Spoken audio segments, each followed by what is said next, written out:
Alors quand j'entends innovation, les trois mots qui me viennent en tête, c'est solution, progrès et durable. L'innovation est au cœur de Boehringer Ingelheim, c'est la raison d'être de l'entreprise. On innove à la fois en santé humaine et en santé animale pour répondre à des besoins médicaux non satisfaits. Et il y en a encore beaucoup dans les deux santé. Si je prends un exemple, c'est l'antibiorésistance. C'est un vrai enjeu de santé publique. On projette que d'ici quelques années, ça fera plus de morts que le cancer. La trop grande utilisation des antibiotiques a généré des gènes d'antibiorésistance dans les bactéries et c'est un vrai risque à la fois pour la santé humaine et la santé animale.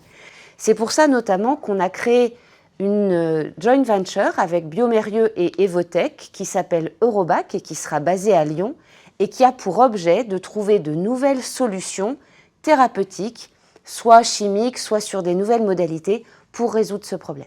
L'innovation idéale dans le secteur de la santé, pour moi, ce serait qu'on arrive enfin à prévenir et traiter l'ensemble des cancers. On n'y est pas encore, il y a beaucoup de besoins non satisfaits et c'est un domaine sur lequel Boehringer se focalise avec une priorité importante. Si je devais donner 3 conseils aux entreprises pour réussir leur innovation, je commencerais par Think Big. Soyez ambitieux, regardez grand dès le début et n'hésitez pas à être disruptif.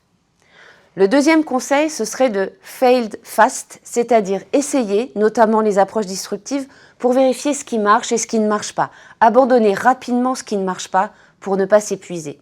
Et enfin, le troisième conseil, ce serait penser à qui vous allez envoyer des factures. Il ne suffit pas de lever des fonds. Il faut penser aussi à qui va payer les factures que je vais envoyer. Quels sont les produits, les services que je vais vendre et à qui? Qui va pouvoir payer pour ça?